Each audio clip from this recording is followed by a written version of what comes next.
So we're on. We're on. Excellent. We're on. Excellent.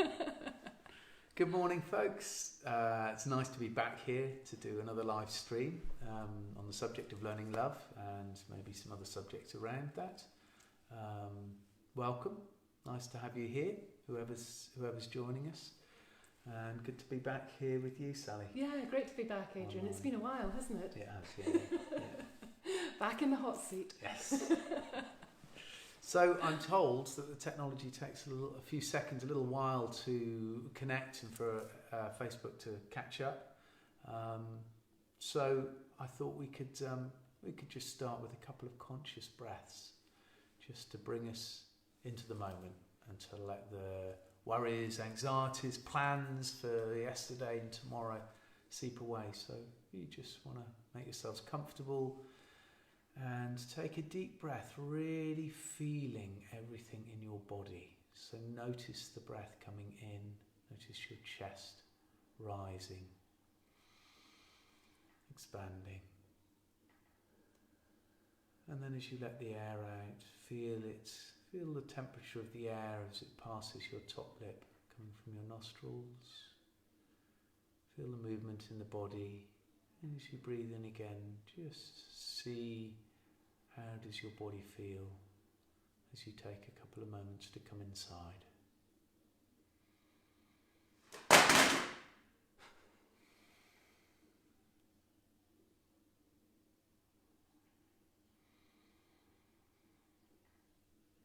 Okay.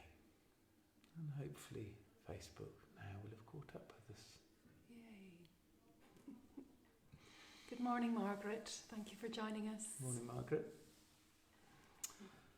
So I thought, I'd talk a little bit today about, I work with a group here called the Alpahara Brothers. We're inspired by a group in the UK called A Band of Brothers, and they work to support young men who are, in the UK they support young men who are on probation or have been in care or in prison, the most vulnerable young men. And our group here, we're separate entities, so we are starting to create our own material for doing rites of passage and mentoring young men in our community. And as I started to look at the material with some of the elders that are supporting us from that tradition in the UK, I noticed the overlaps with the Learning Love work. And within the men's group, we work with the 4 archetypes: the lover, the warrior, the magician, and the sovereign, the king.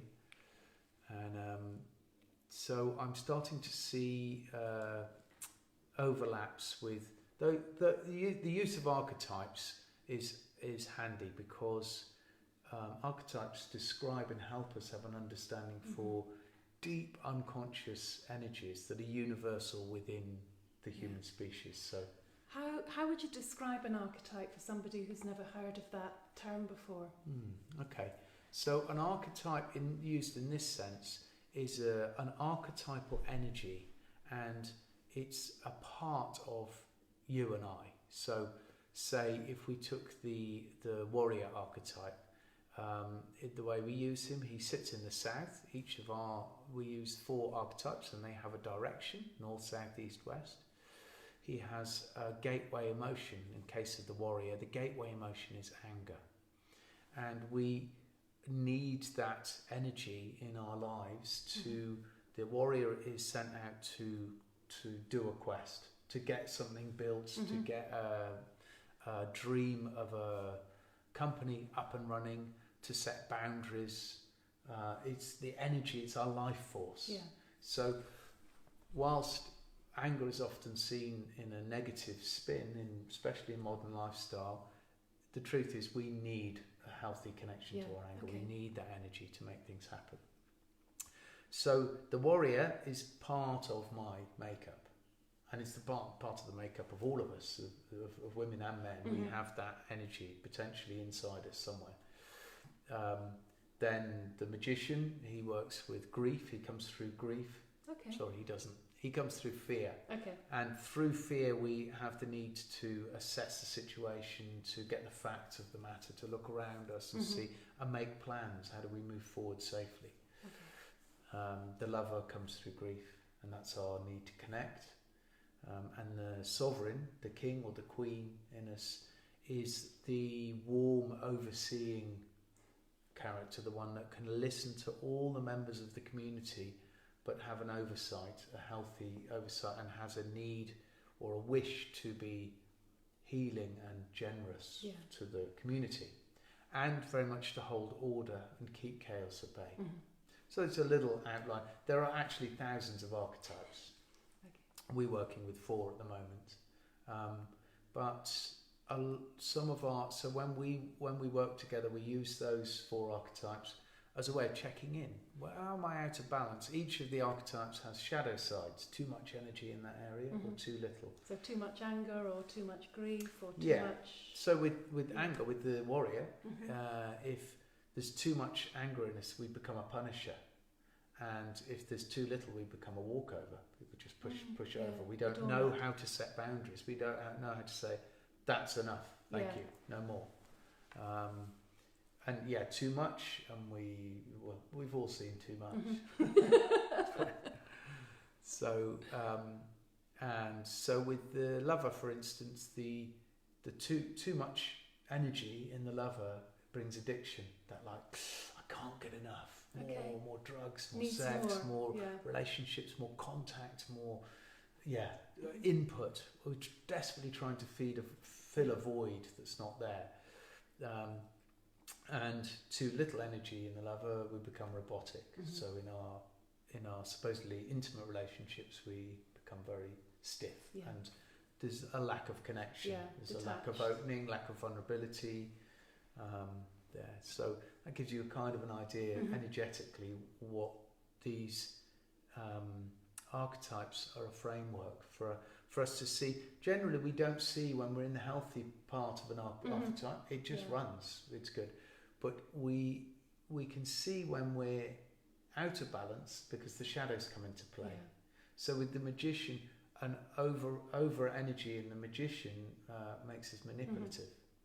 So if last week I think, well, I wasn't really straight and honest. I've been hanging out with certain people because I want help from them, but I haven't been telling them straight. Will you help me? Okay. I might say, okay, there's a little bit too much energy going on in the magician, and by observing, similar to with the learning love work, observing ourselves and where we're triggered, out of balance. The more we observe, the more we get a feeling for understanding ourselves, and the easier it is to not live in reaction. So with the journey from essence, from when you're born, these archetypes come into play throughout your life, and they're used within learning love to help you know yourself. Well, we don't use the archetypes within learning love. That's very much to do with my men's group. Okay, sorry. But I'm putting material together for an initiation rites of passage weekend, which we will offer to young men in the community. I started to see how the two models work, and from a learning love perspective, we're born in our essence, and the essence is there all the way through our life. It's there. It's just that when we're born, we're not blocked. We're not already covering up. We're not in protection. We're just flowing through. So the essence of a baby is there, and then as they grow, and as we take on difficulties through life, we get knocked around by abandonment, by engulfment, by being told what to do, by being unwelcome, all the things we've talked about before. The essence gets buried under the enormity of the strong feelings that come up, and then our protection that learns how to not feel those. So by the time we become a young adult, we have now buried our true energy, our full creative energy, and our ability to be clearly intimate and at one with all that's around us. that's buried by then under the difficult feelings of growing up and the protection, all the things we've learned to do, the roles we play. So now this is where the work with the brothers comes in, because we do a lot of work to notice in ourselves where you're saying, when you ask somebody how's it going, and say yeah, I'm fine, and it's kind of like we don't know whether they're fine or not. That's what we say. It's a front. It's the false self, and the false self can come over in bravado, in compensated shame. We would call that in learning love, where I'm great, when actually inside you're not feeling so good. So and that's quite common, isn't it? Very common. Not as common since Trump left, because it was very common every time he got up to speak. And then there's all the other protection mechanisms: drinking, taking drugs, working lots, hiding in social media, television, not engaging. These are all ways of protecting ourselves from the difficult feelings that come up, either just sitting quietly or in relating with somebody. And then we can begin the conscious work, if we choose to, of stepping back. Well, first of all, observing the unconscious protection patterns, the reaction to life, and then we can choose to step back into the feelings that are underneath that and work with those to bring us towards our essence. And I'm seeing now a journey where the essence is kind of unconscious. As a baby, we're born, we're just there. We go through the trauma of childhood, inevitably, and we end up as young adults protected, and we're living in protection, which is, in many ways, that's fine, but some of those protection mechanisms don't serve us and get in the way of intimacy, get in the way of our creativity.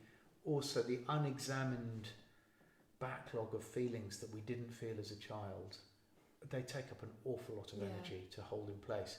So working through that brings us eventually to the sovereign, the archetype of the king or the queen, which is this overseeing, warm, inclusive energy. And when we come back to the essence in this state, we're there consciously, because we've been through this. We've had to. We're kind of born into our essence. We're unconscious of it there. We just are it. Then we lose it under a pile of trauma and feelings and conditioning and upset. Teaching and life. And then we bury that under the protection mechanisms we find.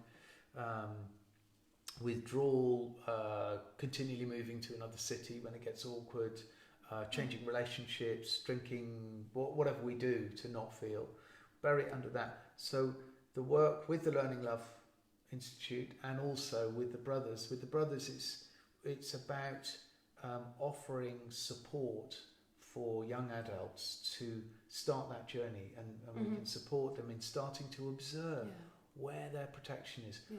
In what way do they show the false self, which says I'm fine, I'm all right? Or, and especially for men, because because as a woman, it's not the same for me, but for men, you're sort of supposedly taught to be, I'm okay, I'm strong, you've got the front, you don't show your feelings, you keep going.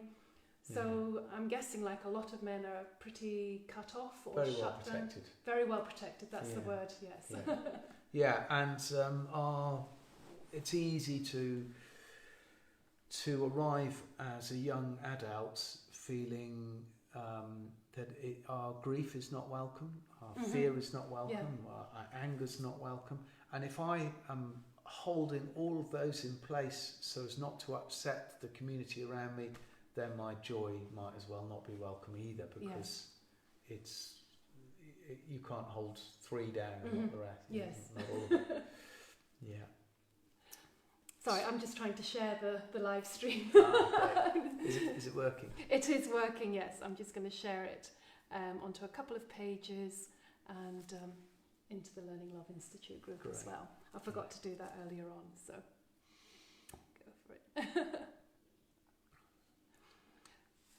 So, with did you say it's the Band of Brothers? Well, Band of Brothers is the group in the UK that we're inspired by, and we follow their format for meetings and use their processes. But the group we have in Spain is called Alpahara Brothers, because we are in the Alpaharas, and we are beginning to build our own processes. We're going to create our own initiation weekend. So a band of brothers in the UK, they run a weekend called Quest for Community, which is for volunteer men my age or adult guys who want to volunteer to join an organisation that's based around mentoring and supporting young men. And then they also run a weekend called Beyond the Hero, which is for young men who are who've not had an easy start in life. Often they've had very little healthy masculine role modelling. And they often run those 2 weekends together. So I went to England and went through my quest for community, and there were young men on that group as well coming through. So interesting to see, see 2 different energies. So one of our missions here is to create our own weekend for that fits with the nature we live in here, fits with the community and how boys in this area grow up, which is quite a different feel from most towns, say, in the UK. Yeah, absolutely. So how are you finding that there's a lot of interest in the work? Yeah, lots of interest, and we've called in help from guys who've been working with Mankind Project, is another even older organisation that's worked with hundreds of thousands of men around the world, which is where the Band of Brothers work came from. And the guys that originally bought it from Mankind Project to a Band of Brothers are helping us with material and overseeing what we're creating.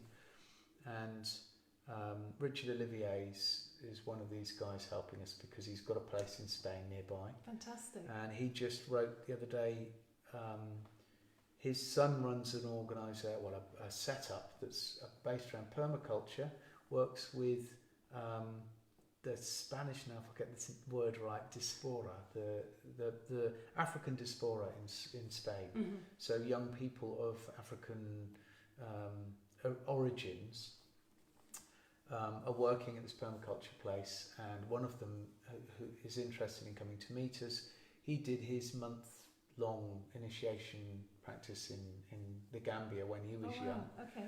And he's in touch with a woman who wants to see if we can support them or help out.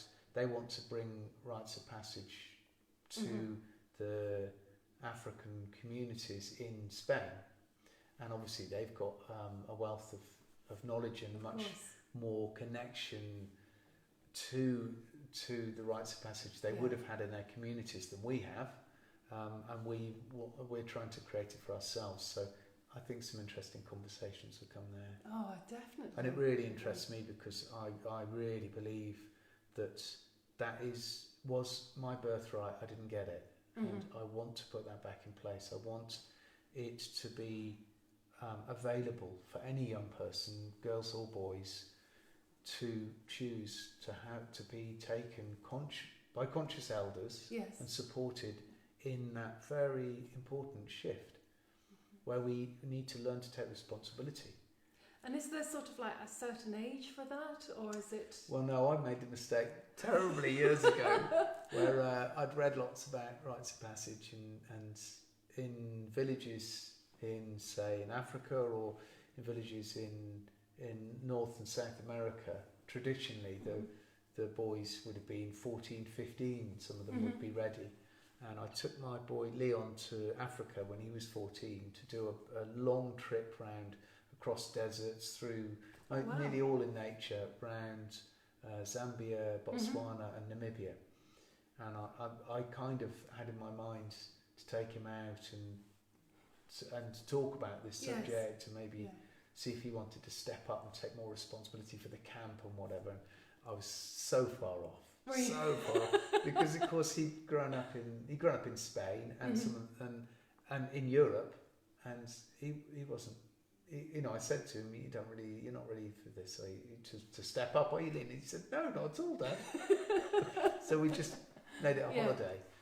And I see it in kids brought up in the first world. Mostly they're well into their 20s, Okay. before this would interest them or before they would be ready. Mm-hmm. So, but I think in more traditional or simpler lifestyles, like I've seen kids in Egypt who herding goats, and they're like 7 or 8, and they're fully competent. Yes, it's part of their work and different it's part of cultures, their life. isn't it? Yeah. So you could say, well, that's child labour, but on the other hand, they looked very, very comfortable just doing what they were doing. Yeah. And it was part of day-to-day life, fetching water, wood. And so it depends on how we grow up. I think we're obviously massively protected in the first world, and much more input is put into a really high level of technical education. And less ability to just be oneself, Yes, to fend for oneself. So maybe that makes a difference. I'm sure. So you're finding this crossover between this work with the Band of Brothers and Learning Love. So that must be quite interesting to see your two loves, as it were, really beginning to support and develop and grow. Yeah, it is. It's very interesting. And no, it's not interesting. It's exciting. Even better. And I feel, and as I start to look at it and start putting down on paper what I'm looking at and bouncing it off these guys, it's very exciting because I start to see. I feel my creativity coming through. I'm actually beginning to write my own ideas here and work out experiences, experiential exercises and guided meditations we could work with and bring to the men's work, which is great. It's wonderful. Yeah. And with Learning Love, you're running your retreat next May, aren't you? That's right, yeah. So we're going to I'm going to run Learning Love 1, which is a 5-day retreat with Manjula, who I've led with before. We're running 31st of May to 4th of June at House of Light. I'm very excited about that. What happens in like Learning Love 1? What if people? I'm not allowed to tell anybody. Are you not? I'm You'd have to kill me.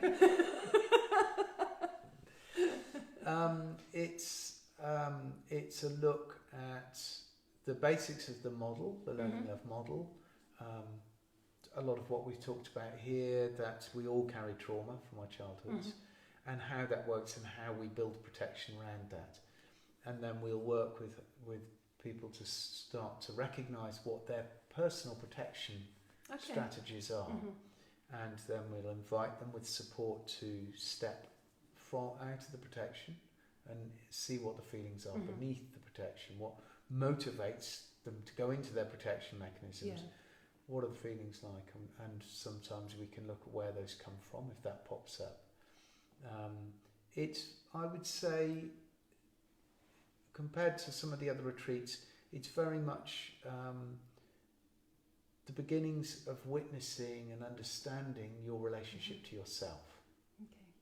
And would people come on their own or as a couple? Or Either way. It's beautiful to work with a partner. And then in other ways it can be great for a relationship when a couple come, because the supportive nature of the retreat allows people to share very deeply. And the longer you stay, to do 5 days without going back into the need for protection, going back to work, going back to the struggles, to stay in a retreat centre where you're taken care of and you can really explore the work. People by the end of the week, they're sharing a much deeper, more honest part of themselves. Now, when you hear your partner sharing their truth and vice versa, this really opens a space for deeper intimacy and deeper understanding, which can only be good. Yes. So it's beautiful to do with a partner. On the other hand, coming alone, some people find that they are slightly inhibited when there's other people around, that they will see again, or that are part of their community, or that they live with. So it can be that if you really need to do some deep work yourself, it can be quite nice to have the anonymity of on your own. Yeah. Either way, it's all good. It's all good. Yes, it sounds really wonderful. So that's 5 days, and you're running it with Manjula. With Manjula, yeah. So I've just been talking to her this morning online, and we're looking forward to putting that together. Yes, so those details will be up on the website soon-ish. Yeah, as soon as I've written it up. As soon as you've written it up, that's great. Yeah. Is there anything else that you'd like to share that comes to mind?